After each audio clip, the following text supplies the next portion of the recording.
Good morning students. हम economics में fourth lesson अपना चल रहा है और उसमें हरियाणा बोर्ड में इकोनॉमिक्स में सबसे अगर इम्पोर्टेंट टॉपिक है तो वो है मांग का नियम। इसको हम बेस कहते हैं इकोनॉमिक्स का। तो यहाँ पे आज हम जो हमारा सब टॉपिक रहने वाला है वो है मांग का नियम का अर्थ क्या है, इसकी परिभाषा क्या है और इसकी व्याख्या। मांग के नियम के लागू होने के कारण इन चीजों को हमने इस पीरियड में समझना है।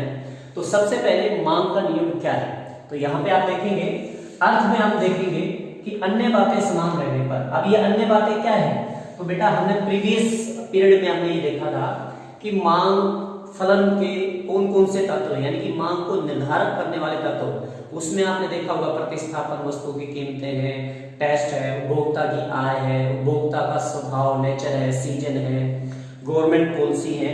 ऐसे 9 हमने निर्धारक तत्व आपको बताए थे। वो सारे के सारे कांस्टेंट होने चाहिए, वस्तु की अपनी कीमत को छोड़ के बाकी सारे स्थिर होने चाहिए, बिल्कुल उनमें कोई परिवर्तन नहीं आना चाहिए।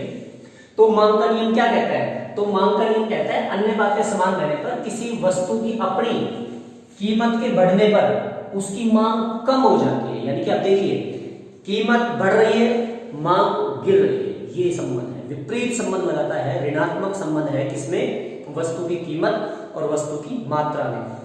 कीमत के कम हो जाने पर मांग बढ़ जाती है, ये यहाँ पे अर्थ है। और इसकी परिभाषा भी अगर हम देखेंगे तो मार्शल ने सेम यही कहा है। तो मार्शल के अनुसार सेम आप यही लिखेंगे कि वस्तु की अपनी कीमत और उसकी मांगी गई मात्रा में विपरीत संबंध होता है। तो इतना हम परिभाषा करेंगे। अब इसकी व्याख्या कैसे कर सकते हैं, तो व्याख्या के लिए हमें यहाँ पे पहले एक तालिका बनानी पड़ेगी। व्याख्या करेंगे तो सबसे पहले यहाँ पे एक तालिका, और तालिका की भी हमने डेफिनेशन पढ़ी हुई है। तालिका क्या है, किन्हीं दो तत्वों में संबंध को दर्शाती है। तो यहाँ पे P कीमत हो गया, Q मात्रा हो गई। जब कीमत यहाँ पे हम सीधा सीधा करते हैं, कीमत 10 रुपए है तो किसी वस्तु की हम डिमांड क्या है 100 करते हैं। यानी कि कोई वस्तु 10 रुपए की वैल्यू है, उसकी कीमत है, तो 100 रुपए उसको हम खरीदने के लिए तैयार हैं।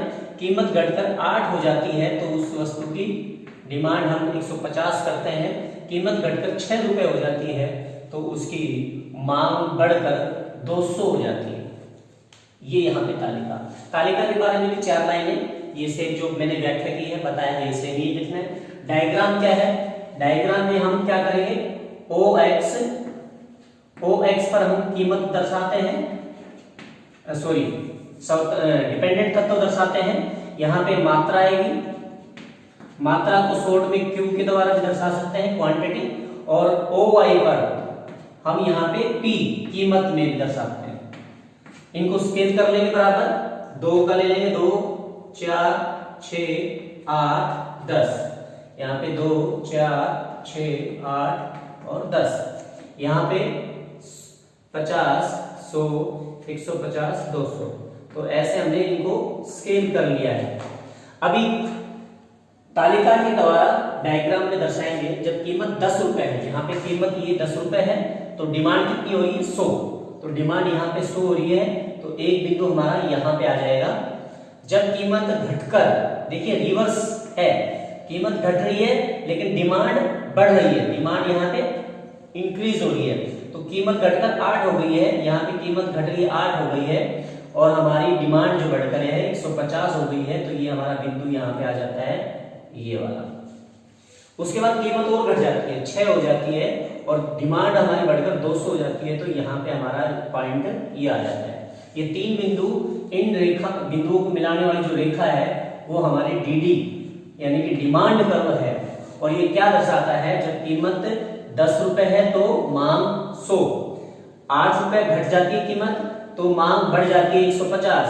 कीमत घटकर और नीचे आ जाती है, 8 से घटकर 6 हो जाती है तो हमारी डिमांड 200 वस्तुएं की हो जाती है। यानी कि दिए गए डायग्राम से क्या संबंध है, दिया डायग्राम बता रहा है कि किसी वस्तु की कीमत और मांग में विपरीत संबंध है और DD वक्र का ढलान बाएं से दाएं नीचे की ओर गिरता हुआ है। ये देखिए नीचे की ओर इसका ऋणात्मक ढाल है, जो यही बताता है कि वस्तु की कीमत और उसकी मात्रा में विपरीत संबंध है।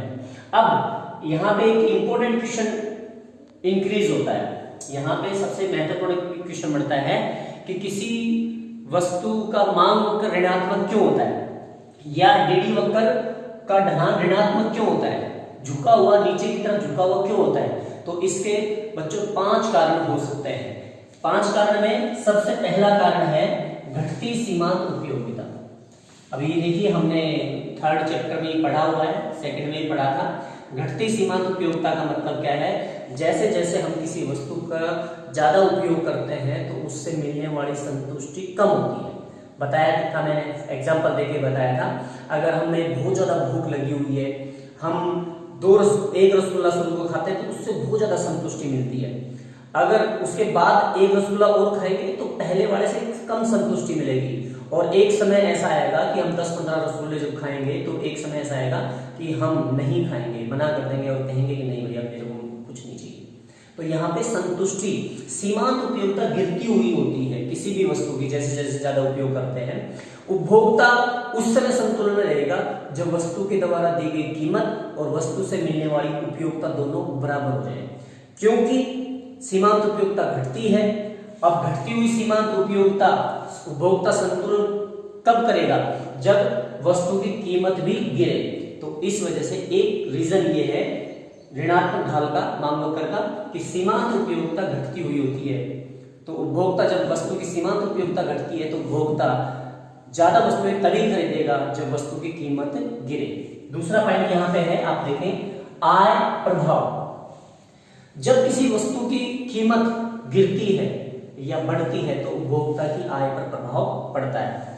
अब देखिए, सपोज कीजिए आप मार्केट में जा रहे हैं, आप मार्केट में कोल्ड ड्रिंक्स लेने जाते हैं।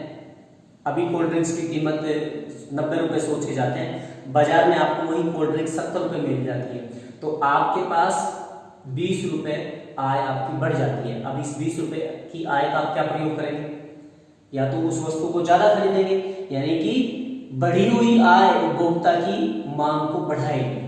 तो यहाँ पे इस वजह से मांग वक्र का ढलान ऋणात्मक होता है। तीसरा हमारा कारण है प्रतिस्थापन प्रभाव। देखिए प्रतिस्थापन में क्या है, 2 वस्तुएं होती हैं, सब्स्टिट्यूशनल होती हैं, यानी कि एक वस्तु की कीमत जब बढ़ती है तो दूसरे की मांग गिरती है, यानी कि अपेक्षाकृत वो वस्तु सस्ती हो जाती है। तो सस्ती वस्तुओं की तरफ उपभोक्ता आगे जाता है और उन वस्तुओं को खरीदता है।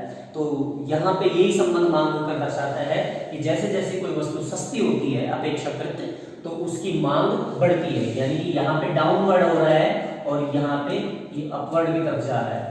अगला पॉइंट है यहाँ पे विभिन्न उपयोग। देखिए जब कोई वस्तु महंगी होती है, जैसे सपोज कीजिए चना या बिजली, आप सपोज कर सकते हैं कोई भी, तो यहाँ पे जब चने की कीमत बहुत ज्यादा होती है तो क्या होता है, मनुष्य अपने लिए उपयोग करता है। लेकिन जैसे ही वो सस्ती होने लग जाती है तो मनुष्य चने का उपयोग बहुत सी चीजों में करने लग जाता है। दूध का एग्जाम्पल ले सकते हैं, जब हमारे पास दूध की कीमतें बहुत ज्यादा होती है तो दूध हम चाय के लिए यूज करते हैं। लेकिन जैसे ही दूध की कीमतें डाउन आती हैं तो हम चाय भी बनाते हैं, दही भी जमाते हैं, कई बार पनीर भी फाड़ लेते हैं, कई बार बर्फी भी बना सकते हैं। तो यहाँ पे विभिन्न उपयोग होने लग जाते हैं। कोई भी जब वस्तु सस्ती होती है तो उसका रीजन ये है, सस्ती होने की वजह से उसकी मांग बढ़ती है। मांग वक्र भी तो हमें यही बताता है, मांग तालिका भी तो हमें यही बता रही है। अंतिम है उपभोक्ता समूह का आकार।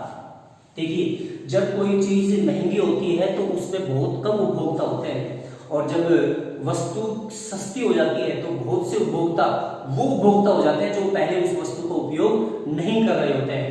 पहले कम व्यक्ति उस वस्तु का उपभोग करते हैं, उसको खरीदते हैं, लेकिन जैसे ही कीमतें गिरती हैं, कीमतें गिरने की वजह से उस वस्तु को चाहने वाले, उस वस्तु को खरीदने वाले बहुत से लोग हो जाते हैं। तो मांग वक्र यही बताता है। आज आपने नोट डाउन करना है कि मांग वक्र का अर्थ, परिभाषा देते हुए व्याख्या कीजिए। इसकी मान्यताओं के लिए बेटा मैं बता देता हूँ आपको। मान्यताएं जो वस्तु की पीएक्स यानी कि वस्तु की अपनी कीमत को छोड़कर इसमें तो परिवर्तन होगा, या तो ये गिरेगी या बढ़ेगी। बाकी जो चीजें बच गई थी, पी आर, यहाँ पे T, Y, E, number of peoples, government policy, distribution of field, तो यहाँ पे एक्सपेक्टेशंस, भविष्य, ये सारी की सारी एक तरह से मांग वक्र की मान्यताएं हैं। ये सारी कांस्टेंट रहेंगी तो ही नियम फॉलो होगा, और इनमें कोई परिवर्तन आ गया तो मांग का नियम लागू नहीं होगा। Thank you.